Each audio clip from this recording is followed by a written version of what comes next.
भगवान श्री कृष्ण के सिर दर्द की कहानी। द्वापर युग में घटित कृष्ण और राधा की कहानी कौन नहीं जानता। उस वक्त देवताओं में यह चर्चा थी कि राधा ही भगवान श्री कृष्ण की सबसे बड़ी भक्त है।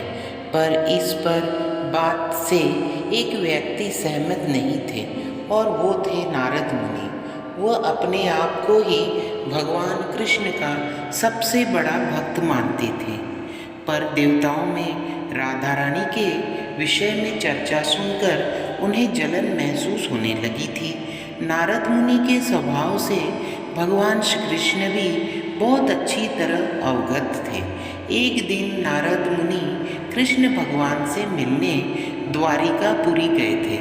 उन्हें आता देख भगवान श्री कृष्ण अपना सिर पकड़कर बैठ गए। मुनिवर ने उन्हें देखते ही पूछा, क्या हुआ प्रभु, आप ये सिर पकड़कर क्यों बैठे हैं? उस पर द्वारिकाधीश ने उत्तर दिया, मुनिवर, आज हमें सिर में बहुत पीड़ा हो रही है।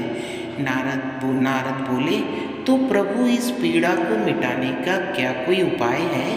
कृष्ण ने कहा, उपाय तो है। अगर मेरा सबसे बड़ा भक्त अपने चरण धोकर उसका चरण अमृत मुझे पिलाएगा तो मेरा सर दर्द पल भर में ही ठीक हो जाएगा।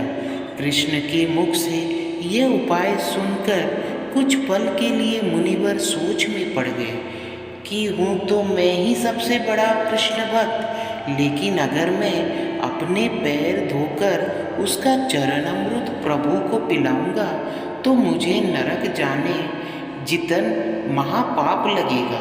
परंतु राधा को भी तो सब कृष्ण का बड़ा भक्त मानते हैं। इतना सोचने के बाद भगवान श्री कृष्ण से आज्ञा लेकर नारद तुरंत राधा रानी के महल में जा पहुँचे और उन्हें प्रभु के सिर में हो रही पीड़ा एवं उसके उपाय के बारे में वृत्तांत सुनाया।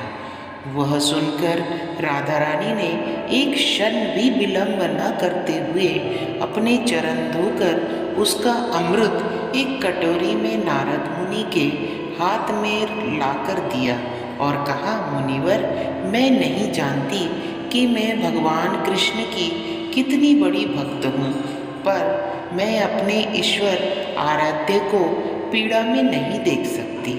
राधा के मुख से वह सच्चे भक्ति भाव के शब्द सुनकर नारद मुनि की आंखें खुल गई और वो समझ गए कि राधा रानी ही कृष्ण की सबसे बड़ी भक्त है और प्रभु श्री कृष्ण ने ये लीला मुझे समझाने के लिए ही रची थी।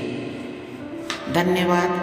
अगर आपको मेरी ये कहानी अच्छी लगी हो तो प्लीज़ मेरे चैनल को लाइक, शेयर और सब्सक्राइब करिए। आपका सहयोग मेरे लिए बहुत महत्वपूर्ण है। राधे राधे। जय श्री कृष्ण।